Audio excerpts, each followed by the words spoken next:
ఇవాళ నా డిన్నర్ ముస్లిని నేను అస్సలు వాటర్తో తప్ప నూనెలో వేయను. ముస్లి తీసుకుంటాను, కొంచెం వాటర్ వేసేసుకుంటాను, అందులో పచ్చి బఠానీ వేసేసాను. సో ఏదైనా కూర పొద్దున చేసుకున్న కూర ఉంటుంది, ఒక చేత్తో తీస్తున్నాము, లంచ్ కదిలిపోతుంది, ఏమనుకోద్దండి. సో ఇలా బఠానీలు ఉన్నప్పుడు మనకి ప్రోటీన్ కూడా వచ్చేస్తుంది. సో నూనె వేయవలసిన అవసరం లేదు, వాటర్ పోసేస్తాను.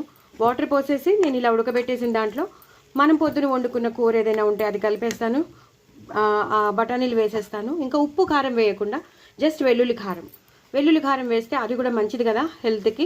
సో అది వేసేస్తాను. అయిపోయింది, మన డిన్నర్ రెడీ అయిపోయింది. చూసారు కదా ఎంత హెల్తీగా తినొచ్చో. ముస్లి ఉంది కదా అని పాలల్లో వేసుకుని అవన్నీ చేసుకోక్కర్లేదు, లేదా మళ్ళీ ఉల్లిపాయలు, టమాటోలు, వెజిటేబుల్స్ అన్నీ కట్ చేసుకోక్కర్లేదు. ఇలా చేసుకుని తినండి, చాలా చాలా బాగుంటుంది.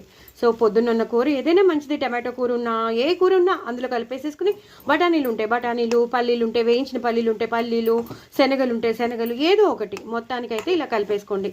బట్ నేను చెప్పేది ఏంటంటే ఆయిల్ కాకుండా వాటర్తోనే చేసుకోండి. అప్పుడు మనకి ఎనర్జెటిక్గా, ఫిట్గా, వెయిట్ లాస్ కావాల్సిన వాళ్ళు వెయిట్ లాస్ కూడా అయిపోతారు. మరి ఇంకెందుకు ఆలస్యం, తప్పకుండా చేసుకోండి, ఎంజాయ్ చేయండి. బాయ్ అండి.